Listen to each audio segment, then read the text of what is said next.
प्रश्न संख्या 1 के बाद प्रश्न संख्या 3, क्योंकि प्रश्न संख्या 2 बिल्कुल वैसा ही प्रश्न है जो आपने प्रश्न संख्या 1 देखा है, तो इसलिए प्रश्न संख्या 2 का आप स्वयं अभ्यास कीजिए। तो प्रश्न संख्या 3, यदि निम्नलिखित प्रेक्षणों को आरोही क्रम में व्यवस्थित किया गया है, दिया है कि ये जो प्रेक्षण हैं, ये प्रेक्षण माने आंकड़ा ही होता है, इनको हमने आरोही क्रम में व्यवस्थित किया है। यदि आंकड़ों का माध्यक 63 हो, इनका माध्यक कितना है? 63 है।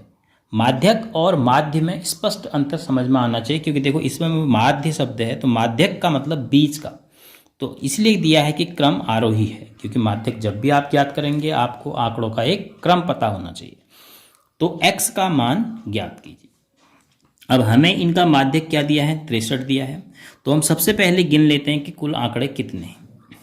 आंकड़ों की संख्या n बराबर हम नोट कर लेते हैं गिन के, क्योंकि n के आधार पर ही तो हम सूत्र लिख पाएंगे। 1 2 3 4 5 6 7, देखो इसको 6 गिनोगे, ये 2 नहीं है क्योंकि कॉमा के बाद यहाँ कॉमा है, तो 1 2 3 4 5 6 7 8 9 10, तो यहाँ पर भी n बराबर 10 जो कि एक सम संख्या है। तो माध्यक बराबर आप क्या लिखेंगे? सूत्र क्या है? n/2। वहाँ पर जब भी आपके पास सम संख्या आ गई तो माध्यक बराबर आप लिखेंगे इसका आधा, 10 का आधा 5, वहाँ पद धन, फिर इसी 5वें पद को एक आगे बढ़ा देना है तो ये हो जाएगा 6वां पद, और ये दोनों पद बीच में पड़ेंगे तो माध्यक तो होंगे नहीं, तो इसलिए इन दोनों को जोड़ के क्या करेंगे? आधा करेंगे। अब माध्यक की जगह आप रख सकते हैं 63, क्योंकि दिया है माध्यक बराबर 63 है, माध्यक बराबर 63 है। तो पांचवा पद क्या है? 1 2 3 4 5, पांचवें पद की जगह है x धन, छठा पद क्या है? x धन 2/2। अब 2 को आप यहाँ गुणा कर सकते हैं पक्षांतर करके, तो 2 यहाँ गुणा में चले जाएगा, यहाँ भाग में था तो x और x जोड़ा तो 2x हो गया, और धन 2। अभी 2 और 2 नहीं जोड़ सकते हैं क्योंकि 2x का सजातीय पद 2 नहीं है, 2 एक प्राकृतिक संख्या है जबकि 2x एक बीजगणितीय संख्या है।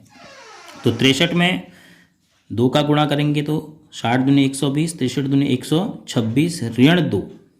इस धन 2 को हमने इस धन 2 को पक्षांतर करके यहाँ भेज दिया तो ऋण 2 हो गया, तो दाहिनी तरफ क्या बचा? केवल 2x।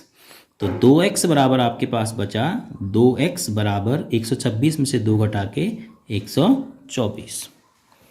तो अब आसानी से आपको x मिल जाएगा। x बराबर 2 गुणा में है तो 124 भागा 2, तो x बराबर हो गया 2 छक 2 दूनी, तो x का मान कितना आया? 62।